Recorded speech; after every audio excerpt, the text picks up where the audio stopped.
Good morning, children. In today's class, we will start lesson number 2, a snake charmer's story. Before starting our chapter, have you seen a snake charmer in your area or what instrument it plays? In this class, first I will give a short explanation of this lesson and we will perform an activity. Then we will discuss some questions and I will give questions for work. So let us start this chapter. Before starting this chapter, I asked you that have you seen a snake charmer in your area and what instrument it plays?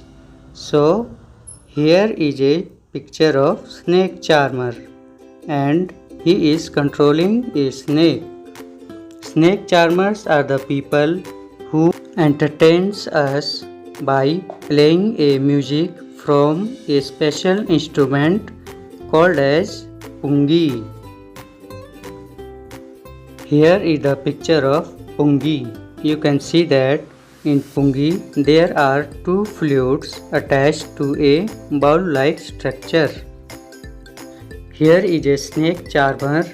His name is Aryanath and he is telling his story.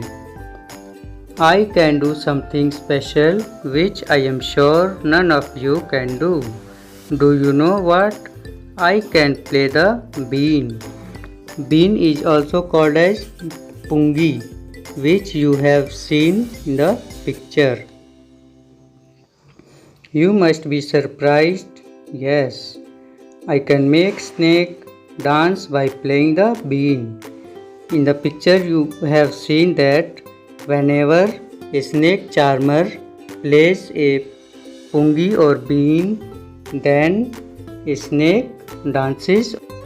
I have learned this art from my family members.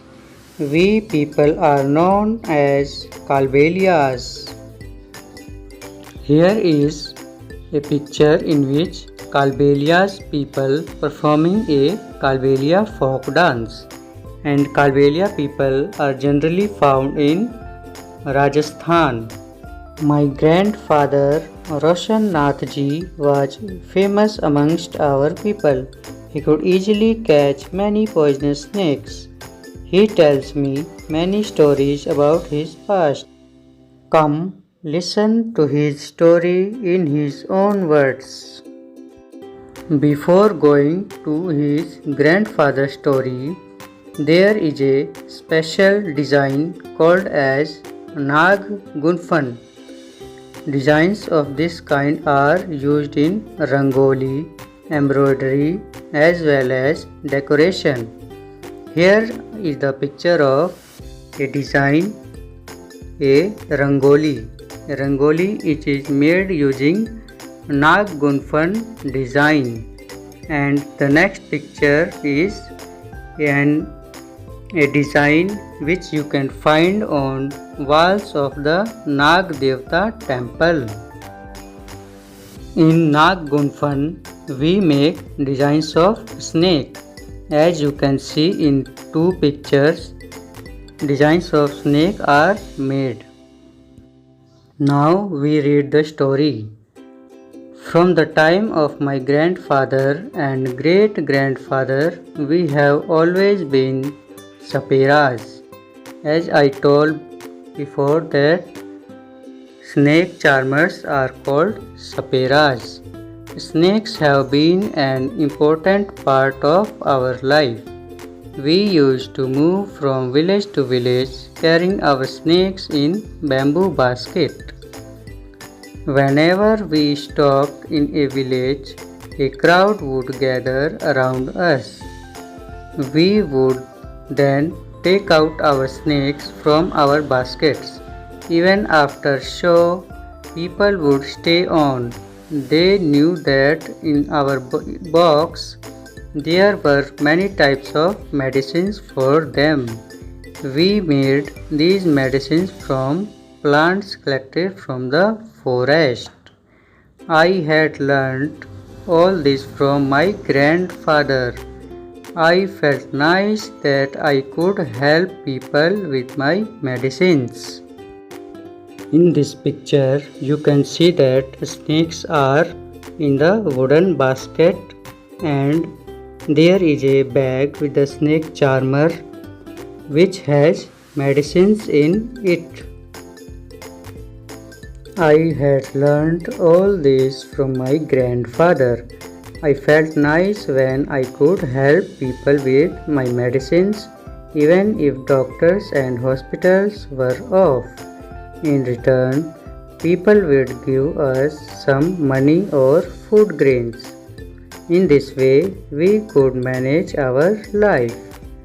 Sometimes I was called to a place where someone had been bitten by a snake. From the marks of the bite, I tried to find out which snake had bitten the person. I would then give a medicine for that, but I have not always been on time to help. As you know, some snakes' bites can even cause death on the spot. But most of the snakes are not poisonous. Sometimes, when some farmers would come running for help, shouting, "Snake, snake," I would catch that snake. Now come to the next page. After all, catching snakes was something I had been doing since my childhood. Oh, those were the good days. We could help a lot of people in many ways. We also entertained them. It was not like today when everyone watches TV for entertainment. Children, in old days, there were not TV so much, so people would watch snake charmers and entertain them. When I grew older, my father taught me how to remove their poisonous teeth or fangs. Here is the picture of jaw of a snake, in which you can see that the front two teeth are called fangs and venom are filled in these teeth. Now think and tell. Have you ever seen anyone playing a bean? Where? Have you ever seen a snake? Where? Were you scared by it? Why? Do you think all the snakes are poisonous? In chapter 1, you read that snakes do not have ears, which you can see. Can the snake hear the bean or does it dance with the bean moves? What do you think? Now, what we can do to help people like Aryanath? Aryanath, your father used to travel with me ever since he was a young child. He learned to play the bean without being taught. These days is difficult. Now the government has made a law that no one can catch the wild animals and keep them. Since the snake is a wild animal, so the catching of snakes and keeping them is banned by the government. Some people kill the animals and sell their skins at high prices. Here is a picture of skin of snake. It is used for making medicines and fashionable products. So these skins are very costly. People catch snakes and kill them for getting their skins and venom. So our government has banned catching of snakes. Now there is an activity for you. You have to fold paper like this and cut a piece of paper, draw its eyes and tongue and make a snake. And we will continue this chapter in next class. Thank you.